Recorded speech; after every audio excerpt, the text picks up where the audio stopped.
Bonjour à tous et à toutes, j'espère que vous allez bien. Je suis très heureuse de vous retrouver dans une nouvelle vidéo aujourd'hui qui va parler de l'intuition. Dans ma précédente vidéo, j'ai parlé du mental, de l'importance de notre mental au quotidien et surtout l'idée que nous devons en prendre soin et apprendre à vivre avec, même si parfois nous nous sentons un peu submergés, trop chargés au niveau mental. Bien souvent, on a tendance à opposer le mental et l'intuition. Parce que en réalité, ça ne se joue pas tout à fait sur la même fréquence. Si vous avez regardé ma précédente vidéo, j'ai parlé justement de cette histoire de fréquence, la fréquence du mental, la fréquence du corps, la fréquence émotionnelle, la fréquence de l'intuition, et de comment nous pouvons justement switcher entre ces différentes fréquences et nous mettre sur ces différents canaux. Donc, nous avons plutôt l'habitude, on va dire, dans notre société, dans notre mode de fonctionnement, à être sur la fréquence du mental.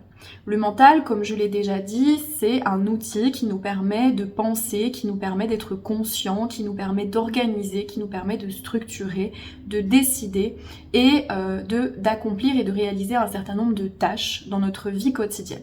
Donc nous sommes habitués à fonctionner sur le mode mental, qui est un mode qui est assez raisonnable et qui répond aussi à notre système de croyances et au code de la société, c'est-à-dire à ce qui est bien, à ce qui est mal, à ce qui se fait, à ce qui ne se fait pas.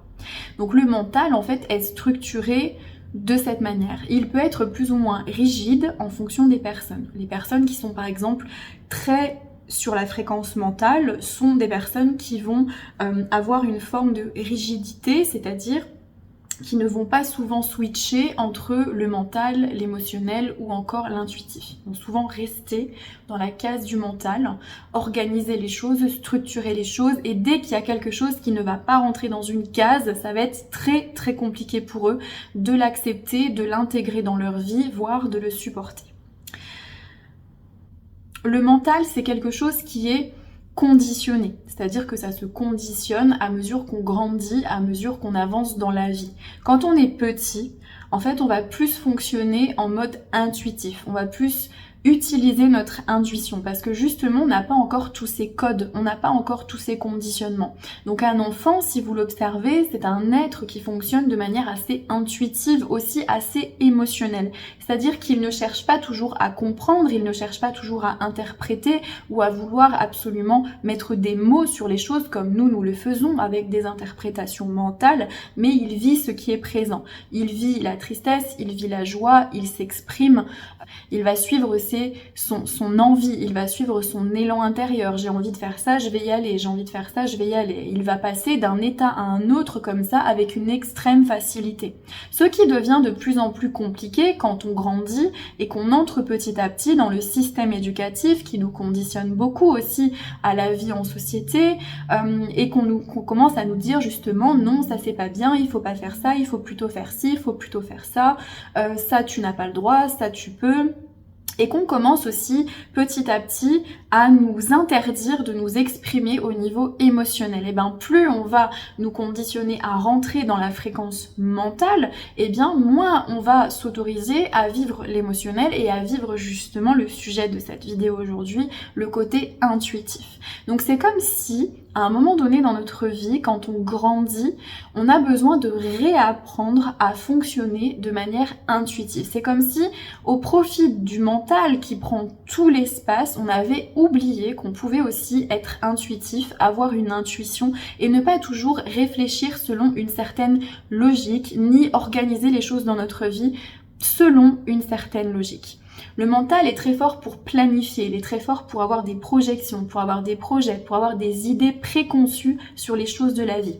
Quand on va commencer à fonctionner plus intuitivement, on va se rendre compte en fait que tout ça, ce sont des hypothèses, des projections, mais qu'en réalité, ça va pas forcément se produire. Vous avez peut-être déjà expérimenté ça dans votre vie, quand ça travaille beaucoup au niveau mental, vous vous dites je vais faire ça, puis dans 1 an ça sera ça, dans 3 ans ça sera ça, dans 4 ans ça sera ça, et vous projetez, et puis en fait la vie va vous amener, ou votre intuition va vous amener peut-être sur un tout autre chemin, quelque chose que vous n'auriez pas imaginé, que vous n'auriez pas planifié.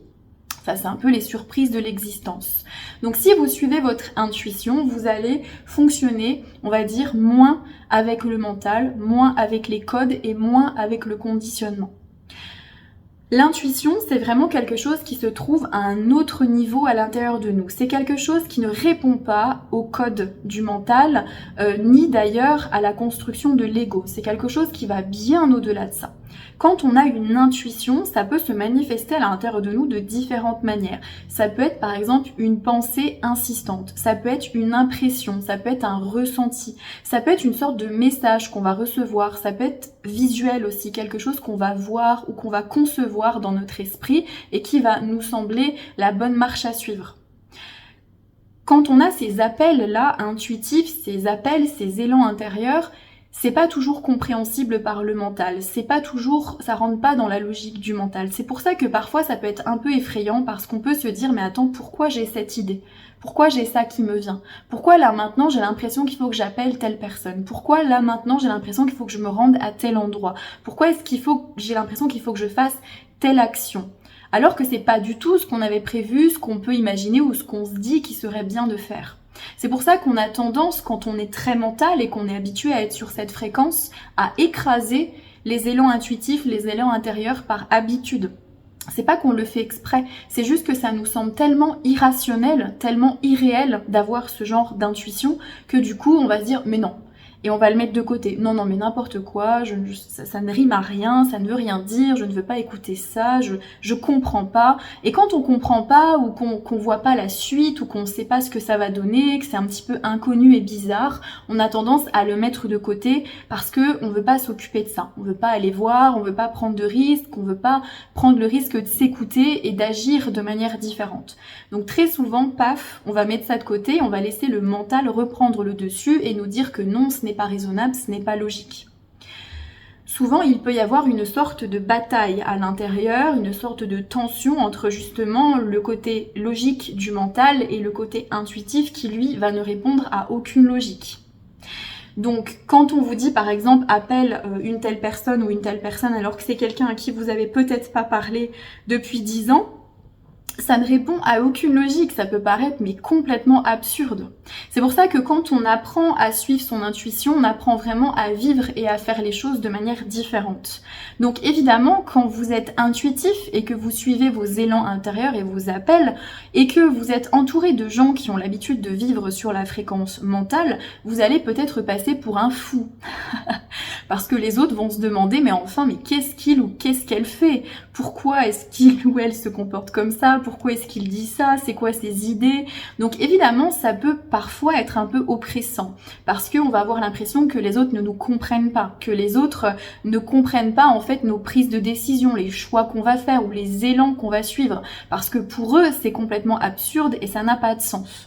C'est pas contre vous, c'est pas personnel, ne prenez pas les choses personnellement, c'est juste parce que vous avez une manière de fonctionner qui est différente, que les autres n'ont pas, ils ne sont pas forcément branchés sur la même fréquence que vous, donc il y a incompréhension, donc il peut y avoir réticence, il peut y avoir jugement, voire même parfois agressivité.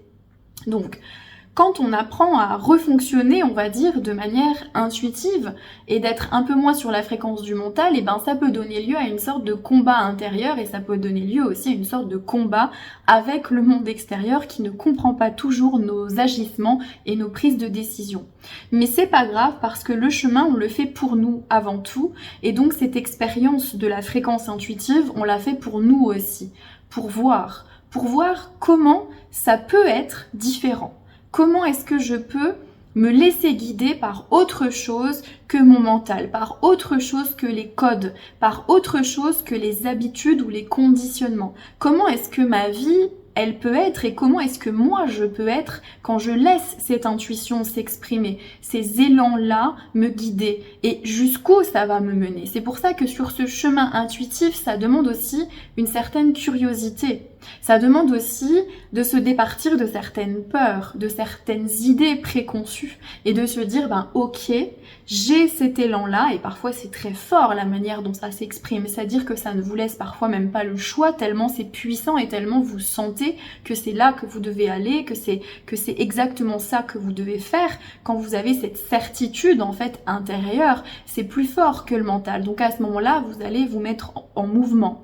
Mais on n'a pas toujours des grands élans comme ça. Parfois, on a des choses un peu hésitantes, des idées comme ça à l'intérieur de nous, des envies, des élans, mais on n'ose pas y aller.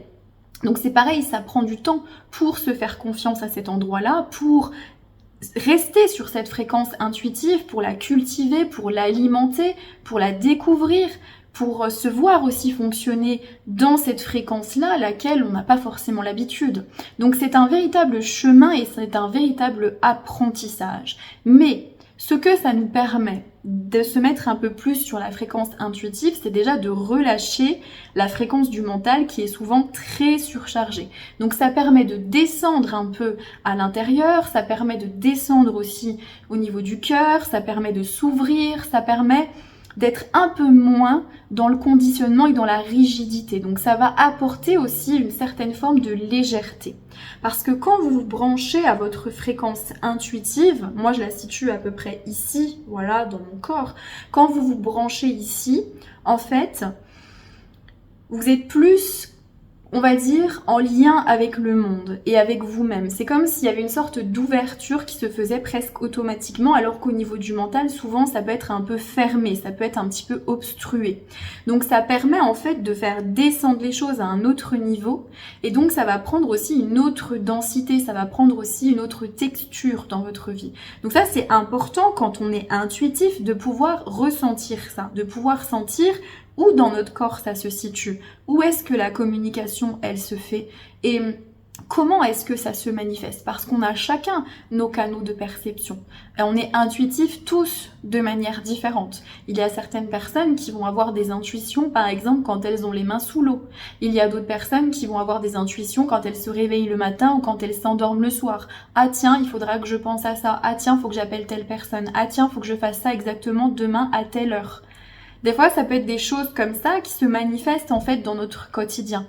Si on sait les écouter et qu'on sait ressentir aussi d'où ça vient à l'intérieur de nous, eh bien à ce moment-là, on va s'ouvrir et on va être plus en communication avec cette fréquence-là. Et c'est véritablement très important. Parce que, au bout d'un certain temps, quand on commence à être vraiment intuitif et à écouter cet élan intérieur-là, eh bien le mental va s'ajuster à la fréquence de l'intuition. En fait, au niveau du mental, c'est comme s'il y avait deux espaces. On peut les imaginer hiérarchisés si on veut parce que c'est plus pratique pour nous. C'est comme s'il y avait un bas mental et un haut mental. Moi, je le visualise comme ça. Le bas mental, c'est quelque chose qui va beaucoup être raccroché à l'ego, au conditionnement, quelque chose qui va être lié aussi au code de la société, au bien, au mal, ce qu'il est ok de faire, ce qu'il n'est pas ok de faire. Le mental qui va fonctionner selon vos croyances familiales, vos croyances éducatives, etc., etc. Et puis, à un autre degré, nous avons un autre mental que moi j'appelle le haut mental, mais on peut l'appeler d'une autre façon si on veut. C'est un mental qui est beaucoup plus souple, c'est un mental qui est beaucoup moins rigide, qui est beaucoup moins soumis aussi à tous ces codes en fait et ces programmations de l'ego, etc. Et c'est un mental, comme il est beaucoup plus libre et beaucoup plus modulable, qui va être justement au service des élans intuitifs et des élans intérieurs. C'est un mental qui va pouvoir travailler de concert, en collaboration avec les élans intérieurs. Donc le mental, en fait, si vous voulez, le haut mental et le bas mental, c'est au même endroit. En fait, c'est vous qui décidez comment vous souhaitez voir et comment vous souhaitez que votre mental soit. Est-ce que vous souhaitez qu'il soit en adéquation avec vos intuitions et vos élans intérieurs et qu'il soit en collaboration, ou est-ce que vous souhaitez qu'il soit en tension? Est-ce que vous souhaitez qu'il soit rigide? C'est-à-dire que ça soit toujours des combats intérieurs en vous. Donc il y a deux manières de voir ce mental, mais en tout cas, plus vous allez mettre votre fréquence intuitive, on va dire, en exergue, plus le mental en fait va devenir souple, modulable, pour que justement vos élans intuitifs, votre mental puisse travailler au service de vos élans intuitifs. Et donc ça va être complètement différent. En plus, au niveau de ce mental, tout va être allégé, tout va être moins lourd et tout va être moins compliqué à analyser, à comprendre, à percevoir. Et peut-être que vous allez aussi lâcher progressivement l'idée de comprendre, l'idée de vouloir avoir des réponses. Parce que quand on est sur la fréquence intuitive, on est sur une fréquence où en fait ça n'appelle pas les conceptions mentales. Donc on va pas essayer de comprendre, on va pas essayer de chercher, en fait on va y aller et on va le vivre. Et c'est tout. En fait sur la fréquence intuitive, il y a que ça. Il y a on y va, on suit l'élan, on vit ce qui se passe et c'est tout. Et on profite. En fait, c'est un peu ça au niveau de l'intuition. Alors parfois, il y a des gens qui peuvent se poser la question de savoir mais comment est-ce que je peux distinguer entre mon mental, entre mon intuition, entre mon ego, entre finalement qu'est-ce qui parle en moi, qu'est-ce qui s'exprime en moi, comment est-ce que je peux savoir que c'est une intuition, comment est-ce que je peux savoir que c'est mon mental. Ça, c'est une question qu'on m'a souvent posée. Moi, je dis qu'il n'y a pas besoin de savoir, faut juste y aller. En fait, c'est juste une question de ressentir et d'y aller. Quand vous avez un ressenti qui vous arrive, quand vous avez quelque chose qui vous arrive de l'ordre d'une intuition ou une idée ou peu importe, faites-le.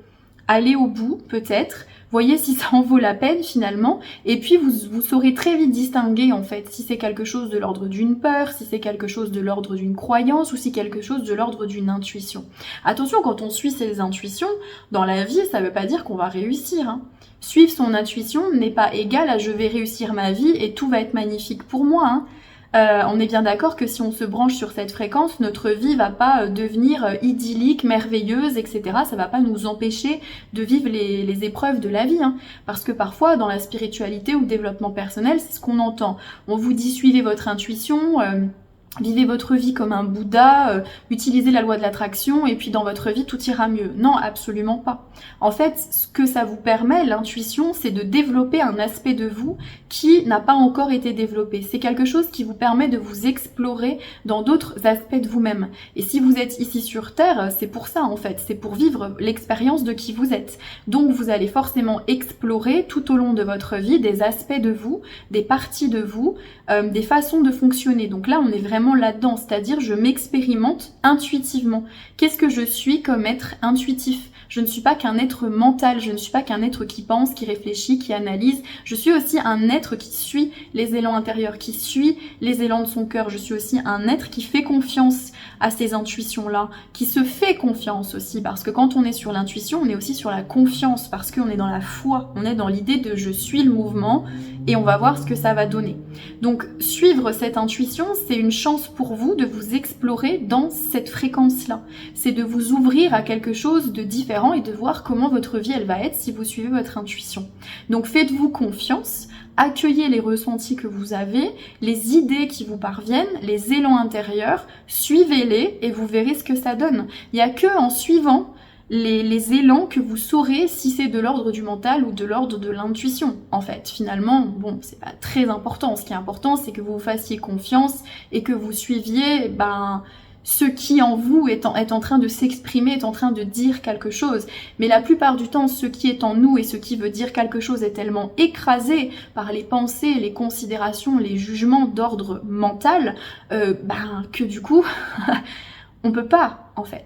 Donc là, il s'agit de s'ouvrir. Quand on est sur l'intuition, on est sur l'ouverture, on est sur un autre mode de fonctionnement. Ça va pas tout changer dans votre vie, ça va pas vous empêcher de vivre des choses pas sympas dans la vie, mais ça va vous apporter quelque chose de différent. Et je crois qu'on a besoin de pouvoir s'explorer, de pouvoir se découvrir dans d'autres aspects de nous-mêmes, et cet aspect intuitif, c'est vraiment ce que ça nous permet.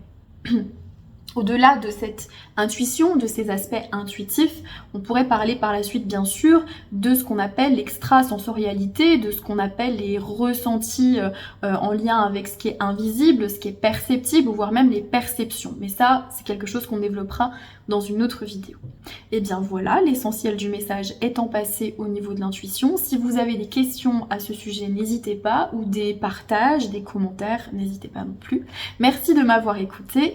À très bientôt!